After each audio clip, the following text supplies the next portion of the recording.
ಸಹ ಅಧ್ಯಕ್ಷರು ಸಹ ರಿಯಾಕ್ಷನ್ ಕೊಡ್ತಾರೆ ಅಬೌಟ್ SIR. ಇವತ್ತು ನನ್ನ ಜೊತೆ ಪತ್ರಿಕಾಗೋಷ್ಠಿನಲ್ಲಿ ಶ್ರೀಯುತ ರಾಮಚಂದ್ರಪ್ಪನವರು ಇದ್ದಾರೆ. ನಮ್ಮ ಪಕ್ಷದ ಪ್ರಧಾನ ಕಾರ್ಯದರ್ಶಿಗಳು ಮತ್ತು ಎಕ್ಸ್ ಮೇಯರು ಶ್ರೀಯುತ ನಟರಾಜ್ ಗೌಡ್ರು ಇದ್ದಾರೆ. ನಮ್ಮ ನಟರಾಜ ಗೌಡ್ರು ಅವರು ಮೇಯರು, ಎಕ್ಸ್ ಮೇಯರ್ ನಟರಾಜ್ ಗೌಡ್ರು ಇದ್ದಾರೆ. ನಮ್ಮ ಪಕ್ಷದ ಪದವೀಧರ ವಿಭಾಗದ ಮುಖ್ಯಸ್ಥರು, ಅದೇ ರೀತಿ ಶಿವಕುಮಾರ್ ಅವರಿದ್ದಾರೆ, ನಮ್ಮ ಯೂತ್ ಕಾಂಗ್ರೆಸ್ ಲೀಡ್ರು. ಭಾಳ ವಿಶೇಷವಾಗಿ ಇವತ್ತು ಬಹುತೇಕ ನಿಮಗೆ ಮತ್ತೆ ಬಾಲಣ್ಣವರು ಸಹ ಮಾತಾಡ್ತಾರೆ. SIRಗೆ ಸಂಬಂಧಪಟ್ಟಂತೆ ಈಗಾಗಲೇ ನಾವು ಚುನಾವಣಾ ಆಯೋಗಕ್ಕೆ ಹಲವಾರು ಮನವಿಗಳನ್ನ ಕೊಟ್ಟಿದ್ದೇವೆ. ನಿನ್ನೆನೂ ಸಹ ಕರ್ನಾಟಕದ ಚುನಾವಣಾ ಆಯೋಗದ ಪ್ರಮುಖರಾದಂಥ ಶ್ರೀಯುತ ಅನ್ಬುಕುಮಾರ್ ಅವರು ತಮಗೆ ಮಾಹಿತಿಯನ್ನು ಕೊಟ್ಟಿದ್ದಾರೆ.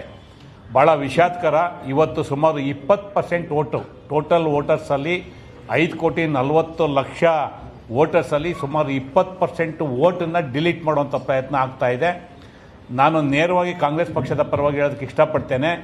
ಕರ್ನಾಟಕದಲ್ಲಿ ಒಂದೊಂದು ವೋಟ್ ಡಿಲೀಟ್ ಆಗ್ತಾ ಇದೆ ಅಂದರೆ ಅದಕ್ಕೆ ಮೂಲ ಕಾರಣ ಭಾರತೀಯ ಜನತಾ ಪಕ್ಷದ ನಾಯಕರು.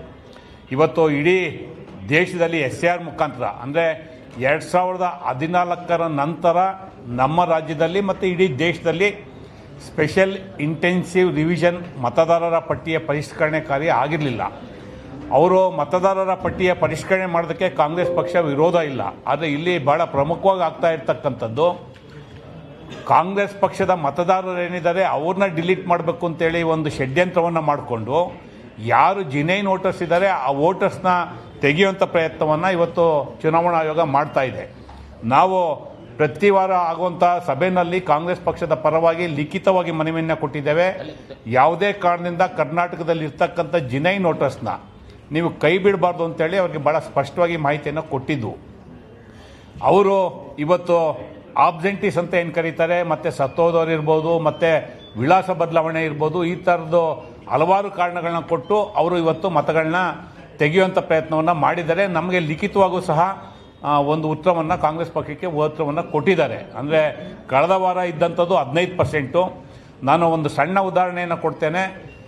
KR ಪುರಂ ವಿಧಾನಸಭಾ ಕ್ಷೇತ್ರದಲ್ಲಿ ಆಬ್ಸೆಂಟೀಸು ಈಗಾಗಲೇ ಸುಮಾರು 1 ಲಕ್ಷ ಆಬ್ಸೆಂಟೀಸ್ ತೋರಿಸ್ತಾ ಇದ್ದಾರೆ.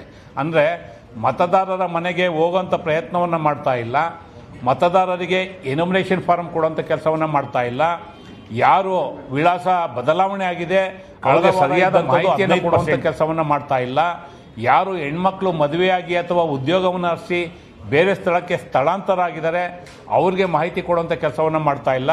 ಹೀಗಾಗಿ ಸುಮಾರು 1 ಕೋಟಿ ಮತದಾರರನ್ನ ಕರ್ನಾಟಕದಲ್ಲಿ ಮತದಾರರ ಪ್ರಕ್ರಿಯೆಯಿಂದ ಅಂದರೆ ಎನ್ಯುಮರೇಷನ್ ಫಾರ್ಮ್ ಕೊಡದಲ್ಲೇ ತೆಗೆಯುವಂಥ ಕೆಲಸವನ್ನು ಮಾಡ್ತಾ ಇದ್ದಾರೆ. ಅವ್ರು ಹೇಳ್ತಾರೆ ಅವ್ರು ಕೊಟ್ಟಂಥ ಅಂಕಿಅಂಶದಲ್ಲೇ ಭಾಳಷ್ಟು ಗೊಂದಲ ಇದೆ. ಈಗ 97.7% ಎನ್ಯುಮರೇಷನ್ ಫಾರ್ಮ್ನ ಡಿಸ್ಟ್ರಿಬ್ಯೂಟ್ ಮಾಡಿದ್ದೀವಿ ಅಂತ ಹೇಳ್ತಾರೆ. ಎನ್ಯುಮರೇಷನ್ ಫಾರ್ಮ್ ನೀವು 97.12% ಡಿಸ್ಟ್ರಿಬ್ಯೂಟ್ ಆದಮೇಲೆ ಸೊ ಆಬ್ಸೆಂಟೀಸ್ ಹೇಗೆ ನಿಮಗೆ ಸುಮಾರು 3% 4% ಬರೋಕ್ಕೆ ಸಾಧ್ಯ ಆಗುತ್ತೆ? ಸರಿ, ನೀವು ಆಬ್ಸೆಂಟೀಸ್ಗೂ ಎನ್ಯುಮರೇಷನ್ ಫಾರ್ಮ್ ಕೊಡಬೇಕಲ್ಲ. ಮತ್ತು ಸ್ಥಳ ಬದಲಾವಣೆ ಆದಂಥವ್ರಿಗೆ ಎನ್ಯುಮರೇಷನ್ ಫಾರಮ್ಮೇ ಕೊಟ್ಟಿಲ್ಲ. ಯಾರು ಉದ್ಯೋಗ ಅರಸಿ ಅಥವಾ ಬೇರೆ ಬೇರೆ ಕಾರಣಕ್ಕೆ ಬೇರೆ ಜಾಗದಲ್ಲಿದ್ದಾರೆ ಅವ್ರಿಗೆ ಮಾಹಿತಿಯನ್ನು ಕೊಡ್ತಾ ಇಲ್ಲ.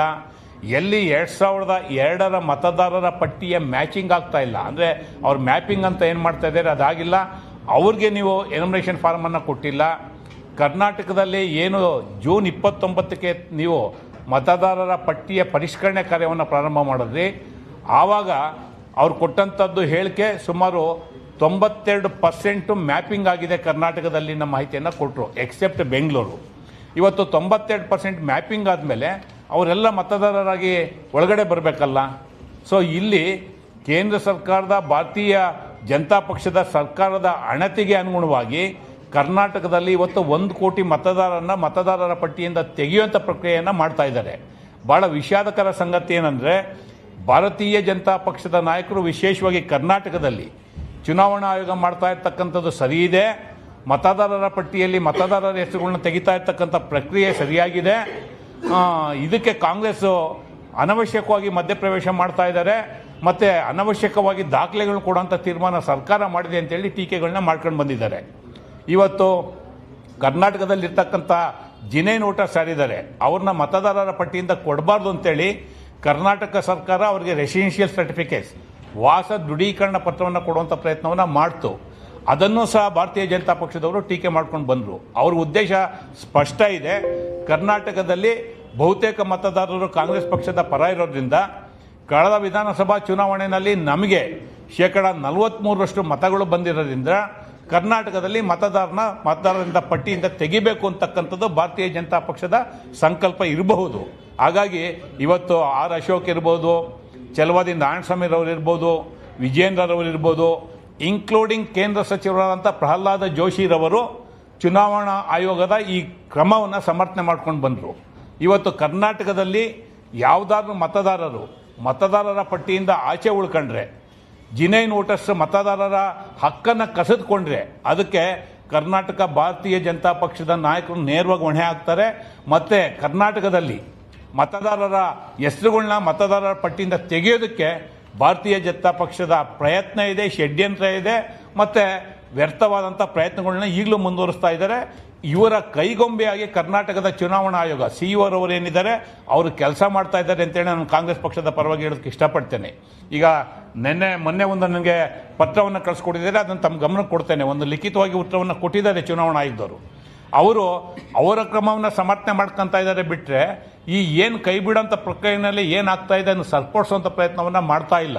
ವಿಶೇಷವಾಗಿ ಕರ್ನಾಟಕದ ಸಿಇಒರವರು ನಾವು ಕೊಟ್ಟಂಥ ಹಲವಾರು ಪತ್ರಗಳಿಗೆ ಇದುವರೆಗೆ ಉತ್ತರವನ್ನು ಕೊಟ್ಟಿಲ್ಲ. ಎರಡನೇದು, ಏನೇ ನಾವು ಸಮಸ್ಯೆಗಳನ್ನ ಅಥವಾ ಪ್ರಶ್ನೆಗಳನ್ನ ಎತ್ತಿದ್ರೆ ನೀವು ಕೇಂದ್ರ ಚುನಾವಣಾ ಆಯೋಗವನ್ನು ಸಂಪರ್ಕ ಮಾಡಿ ಅನ್ನೋ ಉತ್ತರವನ್ನು ಕೊಡ್ತಾ ಇದ್ದಾರೆ. ಪ್ರತಿ ವಾರ ಎಲ್ಲ ರಾಜಕೀಯ ಪಕ್ಷಗಳ ಸಭೆಯನ್ನು ಆಯೋಜನೆ ಮಾಡ್ತಾರೆ. ಸಭೆಯಲ್ಲಿ ನಾವು ಕೊಟ್ಟಂಥ ಸಲಹೆಗಳನ್ನ ಸ್ವೀಕಾರ ಮಾಡೋದಿಲ್ಲ. ವಿಶೇಷವಾಗಿ ಹೆಲ್ಪಿಂಗ್ ಸೆಂಟರ್ಸ್ನ ಇಡೀ ಕರ್ನಾಟಕದಲ್ಲಿ ಬೂತ್ ವೈಸ್ ಹೆಲ್ಪಿಂಗ್ ಸೆಂಟರ್ ಮಾಡ್ತೀವಿ ಅಂತ ಹೇಳಿದ್ರು. ಸಹಾಯ ಕೇಂದ್ರಗಳು ಮಾಡ್ತೇವೆ, ಯಾರ್ಯಾರು ಮತದಾರರಿದ್ದಾರೆ ಅವ್ರಿಗೆ ಸಹಾಯ ಮಾಡೋಂಥ ಕೆಲಸವನ್ನು ಮಾಡ್ತೇವೆ ಅನ್ನೋ ಮಾತನ್ನು ಹೇಳಿದರು. ಆದರೆ ಇವತ್ತಿನವರೆಗೂ ಸಹ ಅಂಥ ಕೆಲಸಕ್ಕೆ ಪೂರಕವಾದ ಕ್ರಮಗಳನ್ನ ಅವ್ರು ಮಾಡೇ ಇಲ್ಲ. ಹೆಲ್ಪಿಂಗ್ ಸೆಂಟರ್ಗಳನ್ನ ಮಾಡಿಲ್ಲ, ಮತದಾರರಿಗೆ ಮಾಹಿತಿ ಕೊಡುವಂಥ ಕೆಲಸವನ್ನು ಮಾಡಿಲ್ಲ. ಬಹುತೇಕ ಇದು ಕರ್ನಾಟಕದ ಚುನಾವಣಾ ಅಧಿಕಾರಿಗಳ ವೈಫಲ್ಯ ಅನ್ನೋ ಮಾತನ್ನು ಹೇಳ್ತೇನೆ. ಇವತ್ತು ಕೇಂದ್ರ ಚುನಾವಣಾ ಆಯೋಗದ ಮೂಲ ಕರ್ತವ್ಯ ಯಾವುದೇ ಜಿನೈನ್ ವೋಟರ್ಸು, ಇವರು ಬಾಂಗ್ಲಾದೇಶದವ್ರು ಯಾರು ಬಂದಿದ್ದಾರೆ, ನೀವು ವೆಸ್ಟ್ ಬೆಂಗಾಲು ಅಸ್ಸಾಮಲ್ಲ ಮಾತನ್ನು ಹೇಳ್ಬೋದು. ಕರ್ನಾಟಕದಲ್ಲಿ ಆ ಥರದ ಸಮಸ್ಯೆ ಇಲ್ಲ ನಮಗೆ. ಯಾರೋ ಸಿಟಿಜನ್ಶಿಪ್ ಪ್ರಶ್ನೆ ಇದೆ ಅನ್ನೋ ಸಮಸ್ಯೆ ಕರ್ನಾಟಕದಲ್ಲಿಲ್ಲ. ಆದರೆ ಅಂತಹ ಕಾರಣವನ್ನು ಇಟ್ಕೊಂಡು ಇವತ್ತು ವಿಶೇಷವಾಗಿ ಇಡೀ ರಾಜ್ಯದಲ್ಲಿ ಕರ್ನಾಟಕದ ಜಿನೈನ್ ವೋಟರ್ಸ್ನ ಯಾರು ಅರ್ಹ ಮತದಾರರಿದ್ದಾರೆ ಅವ್ರನ್ನ ಪಟ್ಟಿಯಿಂದ ತೆಗೆಯುವಂಥ ಕೆಲಸವನ್ನು ಚುನಾವಣಾ ಆಯೋಗ ಭಾರತೀಯ ಜನತಾ ಪಕ್ಷದ ನಿರ್ದೇಶನಗಳಿಗೆ ಅನುಗುಣವಾಗಿ ಮಾಡ್ತಾ ಇದೆ. ನಾವು ಕೊಟ್ಟಂಥ ದೂರುಗಳ ಮೇಲೆ ಕ್ರಮವನ್ನು ತಗೊಂಡಿಲ್ಲ. ಇವತ್ತು ಅವರೇ ಅಂಕಿಅಂಶ ಕೊಡ್ತಾ ಇದ್ದಾರೆ.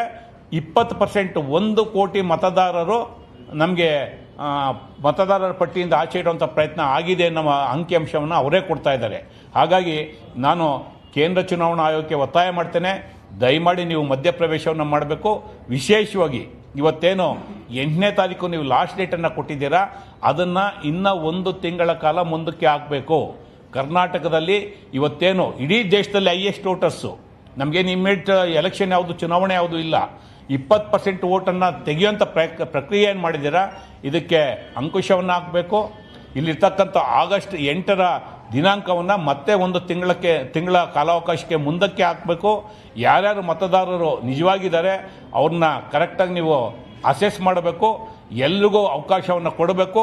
ಇಂತಹ ಯಾವುದೇ ಪ್ರಕ್ರಿಯೆಯನ್ನು ಒಂದು ಆಡಳಿತಾತ್ಮಕವಾಗಿ ರಾಜ್ಯ ಸರ್ಕಾರದ ವತಿಯಿಂದ ಮತ್ತು ನಮ್ಮ ಕಾಂಗ್ರೆಸ್ ಪಕ್ಷದ ವತಿಯಿಂದ ಇದನ್ನು ನಾವು ಪ್ರಶ್ನೆ ಮಾಡೋಂಥ ಕೆಲಸವನ್ನು ಮಾಡ್ತೇವೆ. ಎರಡನೇದು, ನಾವು ನಮ್ಮ ಪಕ್ಷದ ಆಂತರಿಕ ವಲಯದಲ್ಲಿ ಚರ್ಚೆಯನ್ನು ಮಾಡಿ ಅವಶ್ಯಕತೆ ಇದ್ದರೆ ಹೈಕೋರ್ಟ್ನಲ್ಲೂ ಸಹ ಚುನಾವಣಾ ಆಯೋಗದ ಕ್ರಮವನ್ನು ಪ್ರಶ್ನೆ ಮಾಡುವಂಥ ಪ್ರಕ್ರಿಯೆಗೆ ಚಾಲನೆಯನ್ನು ಕೊಡ್ತೇವೆ. ಹಾಗಾಗಿ ನಾನು ಚುನಾವಣಾ ಆಯೋಗವನ್ನು ಒತ್ತಾಯ ಮಾಡ್ತೇನೆ, ವಿಶೇಷವಾಗಿ ಕೇಂದ್ರ ಚುನಾವಣಾ ಆಯೋಗವನ್ನು ಒತ್ತಾಯ ಮಾಡ್ತೇನೆ, ದಯಮಾಡಿ ಕರ್ನಾಟಕ ಚುನಾವಣಾ ಆಯೋಗಕ್ಕೆ ನಿರ್ದೇಶನವನ್ನು ಕೊಡಬೇಕು. ಇವತ್ತೇನು ಕರ್ನಾಟಕದಲ್ಲಿ 1 ಕೋಟಿ ಮತದಾರರ ಹಕ್ಕನ್ನು ಕಸಿಯಂಥ ಪ್ರಯತ್ನವನ್ನು ಮಾಡ್ತಾ ಇದ್ದಾರೆ, ಅದನ್ನು ತಡೆಯುವಂಥ ಪ್ರಯತ್ನವನ್ನು ಮಾಡಬೇಕು ಅಂತೇಳಿ ನಾನು ಕರ್ನಾಟಕ ಪ್ರದೇಶ ಕಾಂಗ್ರೆಸ್ ಪಕ್ಷದ ಪರವಾಗಿ ತಮ್ಮ ಮೂಲಕ ಒತ್ತಾಯವನ್ನು ಮಾಡ್ತೇನೆ. ತಾವೇದಾದ್ರು ಪ್ರಶ್ನೆಗಳಿದ್ದರೆ ಕೇಳ್ಬೋದು.